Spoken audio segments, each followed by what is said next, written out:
እህታችን ናዝራዊትን አስታወሳችኋት? በቻይና ኤርፖርት ውስጥ ጓደኛዋ ከኢትዮጵያ ድረስ አሲዛ የላከቻት እቃ ኮኬን እንደሆነ ይነገራታል። 5.65 ኪሎ ግራም ኮኬን። ይቺ ሰው ከዚህ በፊት ከኮኬን አይደለም ከሲጋራ እንኳን ግንኙነት አልነበራት። ስለዚህ ጉዳዩ ሴት አፕ ነበር። ጓደኛዋ ናዝራዊት በምትበርበት ቀን አብራት እንድትበር ቃል ገብታላት ነበር። ግን ደግሞ አባቴ ሞቷል በማለት ነበረ ወደኋላ አይቀርም። እናም እህታችን ናዝራዊት በቻይና ሀገር መንግስት የሞት ፍርድ ይፈረድባታል። አይደለም 5 ኪሎ ኮኬን ይዛ 5 ግራም ኮኬን ይዛ ብታገኘው እንኳን እማትምርህ ቻይና በሁለቱም መንግስት በተደረገው ዲፕሎማሲያዊ ንግግር ይቺ ሰው ከሞት ቅጣት ወደ እድሜ ልክ ጽኑ እስራት ተቀየረላት። ግን እህታችን ሴት አፕ ተደርጋለች። ልክ እንደ እህታችን ናዝራዊት ደግሞ በጣም ብዙ ሴቶች እየተጠቀመ ኮኬን ያዘዋውር የነበረ ሰው ነበረ። ይህ ሰው ካርሎስ ሌደር ይባላል። ከነ ፓብሎ ኢስኮባር ጋር ትከሻ ለትከሻ የሚለካካ ሰው ነበር። ማንም ሀብታው ይሄ ሁሉ ሀብት ከየት ነው ያመጣው ብላችሁ ስትጠይቁት አይ እኔ ከሰሃን አጣቢነት ከበሰለ እንቁላል አዝዋሪነት ነው የጀመርኩት ብሎ መልስ እንደሚሰጣችሁ ይህ ሰው መጀመሪያው ሰሃን አጣቢነት ነበር። ከሰሃን አጣቢነት ተነስቶ ግን የደሴት ባለቤት መሆን የቻለ ሰው ነው። ደሴት ስላችሁ ደግሞ እጅግ በጣም ቢዚ የሆነ ኤርፖርት ያለው ደሴት ነው። ፕሌኖቹ ምንጭ ነው እንደሚመጡ አስቡ። የዚህ ሰው ትርፉ በገንዘብ ብቻ የሚለካል ነው። የኔ ትርፍስ የእናንተ ላይክና ሰብስክራይብ ነው። አሁኑ ይህንን ቪዲዮ ማየት ሲጀምሩ ላይክ ብላችሁ ጀምሩ። ሰብስክራይብ በተኗን መጫን እንዳትረሱ። ወደ ካርሎስ የቀድሞ ህይወቱ ትንሽ ወደ ኋላ መለስ ብለን ማየት ስንጀምር ካርሎስ ኦፍ ኮርስ የሂትለር አድናቂ የነበረ ሰው ነው። በአባቱ ጀርመናዊ ሲሆን በእናቱ ደግሞ ኮሎምቢያን ነበር። መጀመሪያ እጁ የፈታበት የወንጀል ስራ መኪና መስረቅ ነበር። የሰረቃቸው መኪኖች ደግሞ ዊድ የሚያዘዋውርባቸው መኪኖች ነበሩ። እናም በ74 በፈረንጆቹ የተሰረቀች መኪና ውስጥ 90 ኪሎ ማሪዋና ይዞ ይገኛል። አስቡት፣ 90 ኪሎ ነው ያልኳል። ፖሊሶቹም ይህ ሰው በጣም ሲፈልጉት ነበር። ሰንሰለቱን አስገቡለት። ዳይ ወደ እስር ቤት ዳንበሪ በሚባል ፌዴራል እስር ቤት ውስጥ ለ4 ዓመት ይታሰራል። እናም ታሪኩ የሚጀምረው እዚህ ፓርት ላይ ስለሆነ ልብ ብላችሁ ማድመጥ እንዳትረሱ። ካርሎስ እስር ቤት እንደገባ ከዚህ ሰው ጋር አንድ ክፍል ውስጥ ነበር የሚታሰረው። ይህ ሰው ጆርጅ ይባላል። ጆርጅ ደግሞ እውቀቱ ምንድን ነው ካላችሁ በጣም ትንንሽ የሆኑ ፕሌኖች ላይ ሰፊ እውቀት አለው። ከዚህ በፊትም ወደ ሜክሲኮ ማሪዋና ያዘዋውር የነበረ ተመክሮ ያለው ሰው። እናም ሁለቱም ወዲያውን ነበረ ክሊክ ያደረጉት። ጊዜው ይረዝማል እንጂ ፓፓ፣ እኛ ከእስሩ እንደተፈታን አገሪቷ በኮኬን ነው የምናጥለቀልቃት ይባባሉ ነበር። ምክንያቱም ካርሎስ ጆርጅ ማሪዋና ያዘዋውር እንደነበረ ያውቅ።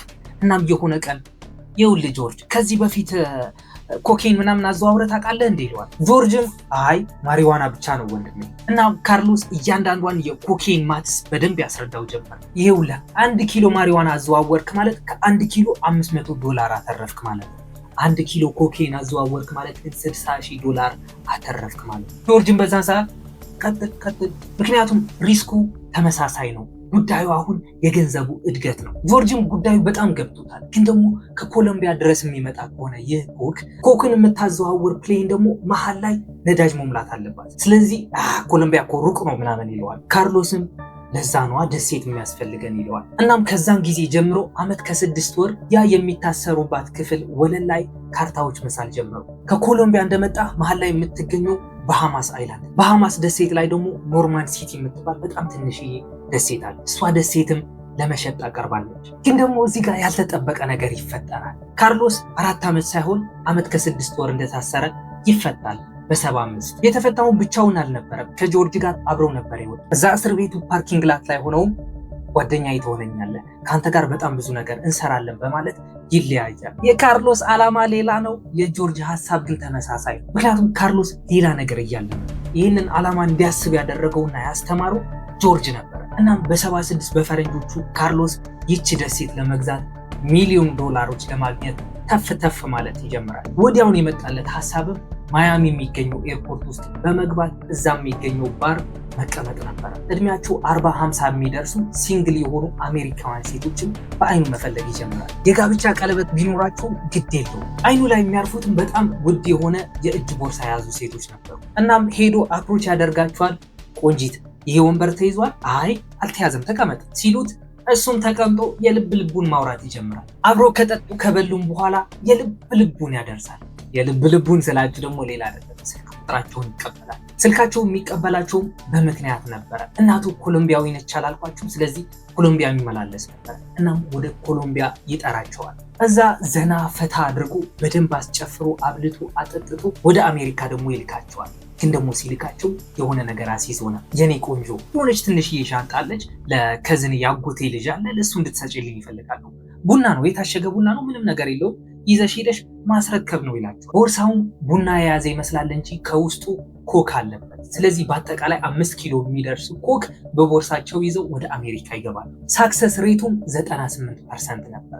ስለዚህ ከነዛ ካታለላቸው 200 ሴቶች ያው 5-10 ቢሆኑ ናቸው የተያዙት። በወር ከ3 እስከ 4 ሴቶች ድረስ ወደ ኮሎምቢያ እንዲመጡ ያደርጋል። የሚያስወጡት ወጪ ደግሞ $2000 ብቻ ነው። እሱ የሚያተርፈው ብር ግን $300,000 ከእያንዳንዷ ሴት ነበር። እናም ይህ ሰው በ1978 4 ሚሊዮን በቀን ማትረፍ ጀመረ። የኮኩ አቅራቢዎች መደሊን የሚገኙ ሰዎች ሲሆኑ ይህ ኮክ ደግሞ በችርቻሮ የሚሸጡት ማያሚ የሚገኙ ሰዎች ነበር። ስለዚህ ይህ ሰው ይችን አይላንድ ለመግዛት ዝግጁ ሆነ ማለት ነው። እናም ይቺ ደሴት በ4.5 ሚሊዮን ዶላር ይገዛታል። ይህ ሰው በ3 ዓመት ውስጥ ከሰሃን አጣቢነት ወደ ሚሊዮነርነት ወደ ደሴት ባለቤትነት ተሸጋገረ። ሁሉም ነገር የሚፈጠረው ጭንቅላት ውስጥ ነው። የዚች ደሴት ስም ኖርማንስ ከይ ይባላል። ይች ደሴት ደግሞ ከጫፍ እስከ ጫፍ ድረስ 3 ማይል ርቀት አላት። እዛ ደሴት ውስጥ የሚኖሩ 50 የሚደርሱ የአሜሪካውያን ጡረተኞች ናቸው። እነሱም ቀስ በቀስ አባረራቸው። እዛ ደሴት ውስጥ የራሱ ነዳጅ ማደያ አቋቋመ፣ የራሱ ሆቴል፣ የራሱ ኤርፖርትን ገነባ። ግን ይህ ሰው አንዳንድ ሰው እንደሚሉት ከሆነ ደሴቱ በሙሉ የራሱ አልነበረችም ይላሉ። ምክንያቱም እዛ ደሴት ውስጥ የሚኖሩ አንዳንድ ሰዎች ካርሎስ በሚሰራበት ሰዓት ለቀው ያልወጡ ሰዎች ስለነበሩ፣ እናም ኤርፖርቱን መገንባት ሲጀምር እዛ የሚኖሩት ሰዎች ደግሞ ይህ ሰው ምንድን ነው የሚገነባው? ደግሞ የታጠቁ ሰዎች አሉ ይላሉ። ካርሎስም እየሄደ ለእያንዳንዱ ሰው አይ ሪዞርት እየገነባ ነው፣ ምንም ማለት አይደለም፣ አትጨናነቁ፣ አይዟችሁ ይላቸዋል። ግን ደግሞ አንድ ሰው ነበረ ካርሎስን በጥርጣሬ አይን የሚመለከቱ፣ ይህ ሰው ተንኮል ይዞ ቢመጣ ነው እንጂ እዚህ አይላንድ ውስጥ ኤርፖርት አይገነባም። ግን ደግሞ ምን ያደርጋል ካርሎስ መሰላችሁ? ከነዛ ሰዎች ውስጥ ጀልባ የነበረው ሰው ነበረ። ጀልባዋን በክሬን አነሳትና ቤቱ ላይ ደቅ አረገበት። ቤቱ ፈረሰ። ለጀልባዋም ለቤቱም ካሳ ከፈለ። እነዛ 2 ሰዎች ከዛ ደሴት ተሰደው ወጡ። እናም በ79 ይህ የአውሮፕላን መንደርደሪያ ያልቃል። የኮሎምቢያ ባንዲራም ተከለበት። እናም ማታ ማታ ከኮሎምቢያ የሚመጡ አውሮፕላኖች 300 ኪሎ ግራም ኮክ ጭነው ይመጡ ነበር። ፕሌኖቹም እዛ ደሴት አርፈው ነዳጃቸውን ሞልተው ወደ ማያሚ ያቀናሉ። ከ1 ኪሎ የኮክ ዋጋ 25% ተቆራጭ አድርጎ የሚወስዱ ካርሎስ ነበረ። በዛ ምክንያት ገቢው በቀን እስከ 4 ሚሊዮን ድረስ ሊሆን ይችላል።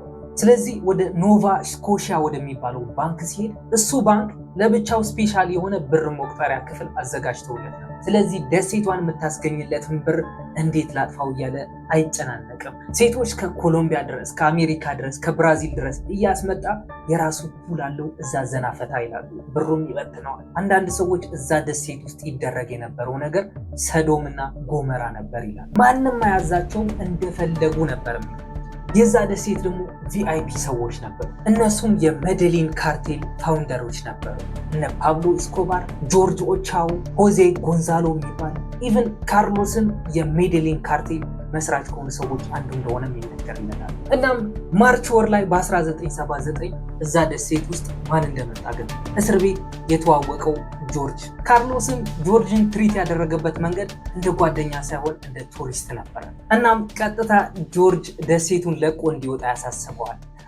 ማና አንተ ጥፋ ከዚህ ምናምን ብሎ በሰዎች ያባርረዋል። ጆርጅም ይቺ ጉዳይ ስላናደደችው በኋላ ካርሎስ በታሰረበት ሰዓት እሱ ላይ መስክረዋል። እናም በተመሳሳይ ዓመት ማለት ደግሞ በ79 የባሃሚያን አይላንድ ፖሊስ ይችን ደሴት ሬድ ያደርጓታል ወይም ደግሞ ገብተው መበርበር ይጀምራል። ካርሎስ ቀድሞ አስጠንቅቀው ስለነበረ ብሩና ሀብቱ አሸሽቶናል። ፖሊሶቹም ያገኙት ብር አልነበረም፣ ግን ሰዎች አሰሩባል። እነዛ ሰዎች ለማስፈታት ደግሞ $250,000 በዛን ሰዓት ከፍለው እንዲፈቱ ያደርጋል። ዲኢኤም ማለት ደግሞ የአሜሪካ ድራግ ኢንፎርስመንት አሶሲዬሽንም ካርሎስ ባሃሚያን ካንትሪ ኦን የሚያደርጋት ሰው ሆኗል ይላል። በ1983ም ኤምቢሲ ኔትወርክ እንዴ ባሃማስማ ጭራሽ ለሽያጭ የቀረበች ሀገር ሆናለች ብሎ በቲቪ ያስተላለፈ። በዛን ሰዓት ባሃማስ እንዳለ አካውንቶቹ ፍሪዝ ታደርግበታለች። ካርሎስም ወደ ኮሎምቢያ ይሰደዳል።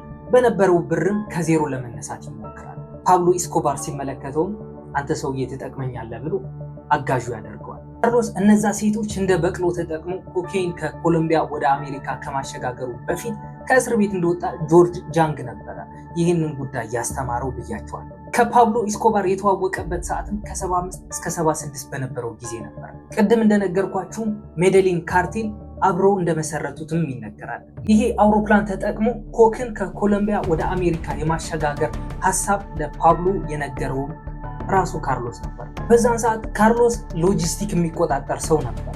ፓብሎ ደግሞ እዛ ጫካ ውስጥ እየገባ የፕሮዳክሽን ሲስተም ይቆጣጠር ነበር። ፓብሎ ኢስኮባር የኮሎምቢያ ኮንግረስማን በነበረበት ሰዓትም የኮሎምቢያ ናሽናል ዕዳዋን እኔ ልክፈል ብሎ 2 ጊዜ ጥያቄ አቅርቦ ነበረ። ኢስኮባር የላቦራቶሪ ተቆጣጣሪ ነበረ። ካርሎስ ደግሞ የኮኬይን ሄንሪ ፎርድ ነበረ። ካርሎስ ወደ ኮሎምቢያ በተመለሰበት ሰዓትም እዛ ጫካ ውስጥ በገባበት ጊዜ ወዲያውም በወባ በሽታ ተመታና አልጋ ላይ ወደቀ። ፓብሎም ወዲያውኑ ሄሊኮፕተር አስልኮ ይህ ሰው ከነበረበት አስወጥቶ ወደ ሕክምና ያስገባዋል። ታክሞ እንደዳንም የራሱ ቦዲጋርድ ሆኖ እንዲሰራ ያደርገዋል። ግን ደግሞ ፓብሎ ካርሎስን በጣም ይጠራጠረውና አብዝቶ የማይቀርበው ነበር። ምክንያቱም እንደነገርኳችሁ የሂትለር ደጋፊ ነበር። ፓብሎ በ84 የኮሎምቢያ ፍትህ ሚኒስተር የነበረውን ሰውዬ ሮድሪጎ ላራ ቦኔላ የሚባል ሰው እንዲገደል ካዘዘ በኋላ ካርሎስ ደግሞ ይህ ውሳኔ በጣም ያስጠላል በማለት ሁለቱም መሃል ላይ ጸብ ተፈጠረ። እናም በ85 ወር በ86 አካባቢ ካርሎስ ከሆነች ሴት ጋር ነበረ። ሶኒያ ትባላለች። ሶኒያ ደግሞ ሮሎ ከሚባል የፓብሎ ጠባቂ ከነበረ ሰው ጋር ትጀናጀናል። ካርሎስም ይህን ጉዳይ ስላስቀናው ሄዶ ሮሎን ያደርገዋል። በኋላም ካርሎስ ለፓብሎ እንዳለው ከሆነ ኧረ እሱ ሰውዬ ሊያጠቃኝ መጥቶ ነው፣ እኔ ራሴን ለመከላከል ነበር የገደልኩት።